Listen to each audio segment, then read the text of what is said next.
நானும் பார்வதி சொல்றேன். திவாகர் அண்ணன் கூட ஒரு ரேம்ப் வாக் பண்ணுன்னு சொன்ன போது அவ்வளோ ஒரு பின் வாங்கினாங்க. என்ன பயம் உங்களுக்கு திவாகர் நடக்கு? பிரசன்டபிள் கப்பலா இருக்க மாட்டோன்ற மாதிரி ஒரு வார்த்தை பயன்படுத்த. ஹாய் ஹலோ எல்லாருக்கும் வணக்கம் and welcome back to our channel big boss வீட்டுக்குள்ள. இன்னைக்கான 4வது ப்ரோமோ என்ன அப்படின்னு சொல்லி பார்த்தீங்கன்னா, இருமுகம் கொண்ட நபர் யார் அப்படின்னு சொல்கிறப்ப எல்லாருமே பார்வதியை சொன்னாங்க.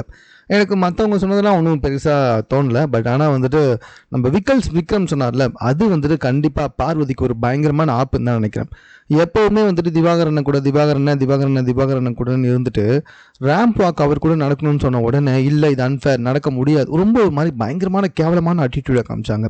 பாவம் அப்போ திவாகரோட ஃபேஸை பார்க்கணுமே அவ்வளோ வாடிடுச்சு. ஏன்னா கூட இருக்க ஒருத்தங்களே வந்துட்டு பாடி ஷேம் பண்ணக்கூடாது, அதை பண்ணக்கூடாது, இதை பண்ணக்கூடாதுன்னு பேசுகிற பார்வதி திவாகர் கூட சேர்ந்து ரேம்ப் வாக் போகிறதுல அவங்களுக்கு என்ன அப்படி ஒரு பிரச்சனைன்னு எனக்கு தெரியல. ஸோ அந்த இடத்துல அந்த அளவுக்கு கேவலமான ஒரு அட்டிடியூடை காட்டினாங்க. திவாகரோட ஃபேஸே மாறிடுச்சு.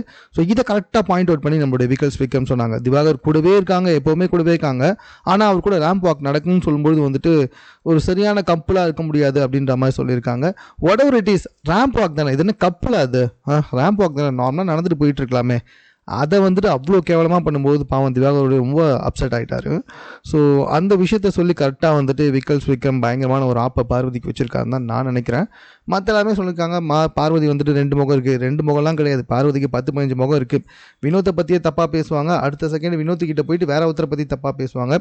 இப்படி ஒருத்தரை பற்றி தப்பாக பேசிட்டு மறுபடியும் அவங்ககிட்டே போயிட்டு வேற ஒருத்தரை தப்பாக பேசுறதும் பார்வதிக்கு ஒன்றும் புதுசுலாம் கிடையாது. அதை ஆரம்பத்துலேருந்து பண்ணிக்கிட்டு தான் இருக்காங்க. ஸோ இந்த ப்ரோமோவில் அது காப்பு வச்சுருக்காங்க அப்படின்னு சொல்லலாம். இது சம்மந்தமாக உங்கள் கருத்து என்னன்றதை கமெண்ட்டில் தெரியப்படுத்துங்க. இது போன்ற செய்திகளை உடனுக்குடன் தெரிந்து கொள்வதற்கு சென்னை சேனலை சப்ஸ்கிரைப் பண்ணுங்கள்.